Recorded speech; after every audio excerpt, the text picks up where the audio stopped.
अस्सलाम वालेकुम। आज की वीडियो में हम कवर करेंगे व्यूज एंड इंडेक्सेस। अब ये दोनों डीडीएल कमांड है बट हमारी बुक में मेंशन नहीं है ये, ठीक है, कि ये डीडीएल है। DDL means data definition language. Views and indexes को अच्छे से समझेंगे और इनका कॉन्सेप्ट और लॉजिक क्या है, डेटाबेस में हम क्यों यूज़ करते हैं इसे, इन सब चीज़ों को कवर करेंगे। सो व्यूज एक्चुअली क्या है, पहले तो डेफिनेशन इसकी समझ लेते हैं, फिर इसे एग्जांपल से समझते हैं। सो व्यू एक्चुअली क्या है? व्यू एक डीडीएल कमांड है जिसके थ्रू हम वर्चुअल टेबल को क्रिएट करते हैं। वर्चुअल टेबल का पर्पस क्या है? वर्चुअल टेबल होता क्या? वर्चुअल टेबल ऐसे समझ लो कि जिसकी फिजिकल एग्जिस्टेंस नहीं होती स्टोरेज मीडिया, बट जब भी हम कॉल करते हैं क्यूरी को, ठीक है, तो वो दोबारा क्रिएट होता है। ये जब हम एग्जांपल करेंगे ना तब आपको ये क्लियर समझ आएगी वर्चुअल टेबल। एंड इसके अलावा इसे हम सिक्योरिटी पर्पसेस के लिए इस्तेमाल करते हैं ताकि इलीगल यूजर जो हैं वो हमारा सिक्योर डाटा या सेंसिटिव डाटा कहीं एक्सेस ना कर लें। सो एग्जांपल की बात करें, सपोज कर लो कि आप फेसबुक ऐप यूज़ कर रहे हो और आपने किसी अननोन बंदे की आईडी खोल ली है। अब फेसबुक आपको क्या क्या चीज़ें दिखाएगा उस बंदे की, ठीक है, सिर्फ वही चीज़ें दिखाएगा जो कि उसके लिए नॉन सेंसिटिव है, ठीक है, यानी कि ऐसी चीज़ें जो कि उसके लिए नुकसानदेह नहीं है, ठीक है। एंड वो चीज़ें नहीं दिखाएगा जो कि उसके लिए सेंसिटिव है, जैसे कि पासवर्ड, ठीक है, और भी कुछ ऐसा डाटा हो सकता है जो कि उसके लिए ज़्यादा इंपॉर्टेंट हो, ठीक, और वो नहीं चाहता कि वो किसी अननोन बंदे को शो हो, ठीक है। तो ये सारा सेटअप वो खुद कर सकता है अपनी प्रोफाइल पे रहते हुए। तो इससे क्या पता लग रहा है कि व्यू एक ऐसी चीज़ है कि जिससे हम डेटाबेस से सिर्फ वही चीज़ उठाकर दिखाएंगे अपने क्लाइंट को कि जिसके लिए वो एलिजिबल है, ठीक है। इसे और क्लियर करने के लिए मैंने एक टेबल प्रोवाइड किया है जिसमें हमारे पास student number, student name, student का फ़ोन नंबर, स्टूडेंट का एड्रेस एंड लास्ट पे स्टूडेंट के जेंडर। तो ये कुछ फील्ड्स हैं हमारे पास जो कि एक्चुअल टेबल को रिप्रेजेंट करनी है, जो हमारे डेटाबेस में स्टोर है, ठीक है। अब हमने एक व्यू क्रिएट किया जिस व्यू में हम कह रहे हैं कि आप एक स्टूडेंट व्यू क्रिएट करो, व्यू नंबर 1, ठीक है। उसमें क्या क्या दिखाना है आपने? स्टूडेंट नंबर वाली फील्ड दिखानी है, स्टूडेंट नेम वाली फील्ड दिखानी है, स्टूडेंट एड्रेस वाली फील्ड दिखानी है, और किधर से लेना है आपने? ये स्टूडेंट वाले टेबल से। अभी जो मैंने टेबल क्रिएट किया है ये सपोज कर लो इसका नाम स्टूडेंट है, ठीक है, जो डेटाबेस में स्टोर है। एंड कौन कौन सी फील्ड दिखानी है आपने? वो वाली फील्ड दिखानी है जहाँ पर जेंडर एम हो, यानी कि मेल हो।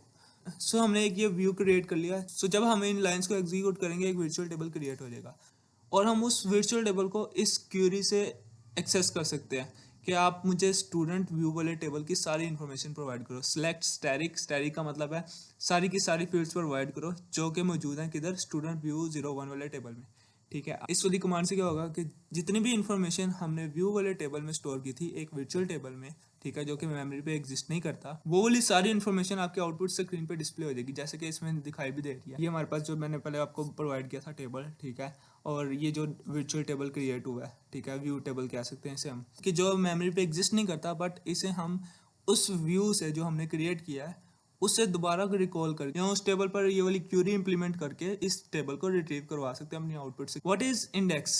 सो इंडेक्सेस का मतलब है कुछ पॉइंटर्स डाटाबेस में। इंडेक्सेस को किस लिए यूज करते हैं हम डेटाबेसेस में? ताकि हम डाटा को जल्दी से जल्दी और एफिशिएंट वे में रिट्रीव करवा सकें। अब डेटाबेस को रिट्रीव करवाने के और भी काफ़ी मेथड्स हैं बट ये वाला मेथड, इंडेक्सेस वाला मेथड, एक एफिशिएंट मेथड है जिसमें हम एक कॉलम को पॉइंटर्स असाइन कर देते हैं, ठीक है, एंड देन हमें जब उस टेबल में से कुछ स्पेसिफिक रिकॉर्ड चाहिए होते हैं तो हम क्या कर सकते हैं? उन पॉइंटर्स के थ्रू उस रिकॉर्ड को एक्सेस कर सकते हैं। अब आपके दिमाग में एक क्वेश्चन आ रहा होगा कि यार ये प्राइमरी की से भी तो हो सकता है। अगर आपने मेरी कीज़ वाली वीडियो देखी है और अगर नहीं देखी तो अभी यूट्यूब पे जाके सर्च करें कीज़ बाय कॉन्सेप्सिको, ठीक है, तो आपको कीज़ की कंप्लीट इन्फॉर्मेशन मिल जाएगी मिनिमम टाइम में, तकरीबन 6-7 मिनट की वीडियो। तो उसमें मैंने आपको डिटेल में समझा दिया है बहुत अच्छी एग्जांपल्स देकर, ठीक है, कि असल में कीज़ किस तरह इस्तेमाल की जाती हैं या उनका पर्पज़ क्या है। सो मूव करें अपने टॉपिक पर। तो हम ये बात कर रहे थे कि यार इंडेक्सेस क्यों यूज़ कर रहे हैं हम जब हमारे पास प्राइमरी की है किसी एक रिकॉर्ड को एक्सेस करने के लिए।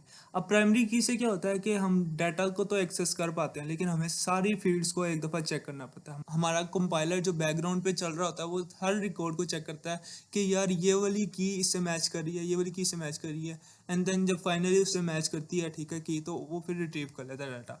बट ये थोड़ा सा इनएफिशिएंट है कि हमें हर रिकॉर्ड पर जाना पड़ रहा है अपने डाटा को फाइंड करने के लिए। बट अगर आप इंडेक्सेस का इस्तेमाल करते हैं तो उसमें हम सेकेंडरी कीज़ पर, यानी कि ऐसी की जो कि नॉन यूनिक है, उनमें रिडंडेंसी यानी कि दो डाटा एलिमेंट्स का सेम होना पॉसिबल है, तो उन कॉलम्स पर भी हम इंडेक्सेस लगा सकते हैं। अब स्पेसिफिकली इंडेक्सेस की बात करूँ तो इंडेक्सेस से क्या होता है कि हमें प्राइमरी की तरह सारे टेबल को नहीं देखना पड़ता। जिन जिन रिकॉर्ड्स की डिटेल हमें चाहिए होती है हम सिर्फ उसके पॉइंटर को देखते हैं और उसके थ्रू हम एक्सेस कर लेते हैं उन रिकॉर्ड। सो एग्जांपल की बात करूं तो यहाँ पर मैंने एक क्वेरी प्रोवाइड किया है, क्रिएट इंडेक्स सब ऑन यूजर सब्सक्राइबर आगे लिख दिया मैंने।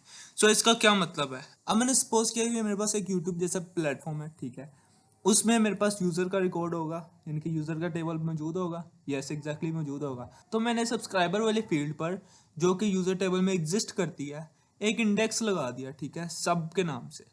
अब ये इंडेक्स क्या करेगा कि जितने भी यूज़र्स हैं उस टेबल में, यूज़र वाले टेबल में, सबके सब्सक्राइबर्स को देखेगा एंड उन्हें फिर एक ऑर्डर में अलाइन कर देगा, यानी कि सबसे छोटा फिर उससे बड़ा फिर उससे बड़ा फिर उससे बड़ा, इस तरह एक अलाइनमेंट में रख देगा। और जिनके सब्सक्राइबर सेम होंगे उनको सेम पॉइंटर असाइन कर देगा और उस सारे पॉइंटर्स का डाटा अपनी मेमोरी में लोकेट कर लेगा, ठीक है। उसके बाद जब भी आप उस इंडेक्स के थ्रू उस डाटा को रिट्रीव करोगे, ठीक है, उन रिकॉर्ड्स को रिट्रीव करना चाहोगे, तो वो सारे के सारे रिकॉर्ड्स को उन पॉइंटर्स के थ्रू आपको रिट्रीव करके दे देगा। अब उन पॉइंटर्स को रिट्रीव करने की कमांड कुछ यूं लिख सकते हैं हम, सिलेक्ट करो सारी की सारी फील्ड्स को यूज़र वाले टेबल में से जहाँ पर सब्सक्राइबर्स जो हैं वो 1 मिलियन से ज़्यादा है। अब हमारा कंपाइलर क्या करेगा, क्योंकि सब्सक्राइबर वाली फील्ड तो इंडेक्स्ड है, ठीक है, अब वो सब वाले इंडेक्स पे जाएगा, ठीक है, जो कि हमारी मेमोरी में स्टोर है, और उसमें जाके देखेगा कि यार 1 मिलियन पे जितने भी सब्सक्राइबर हैं पहले तो उनको रिट्रीव करेगा, ठीक है, उसके बाद उससे ग्रेटर वाले जितने भी सब्सक्राइबर हैं उन सब के सब रिकॉर्ड्स को हमें आउटपुट स्क्रीन पर डिस्प्ले करवा देगा।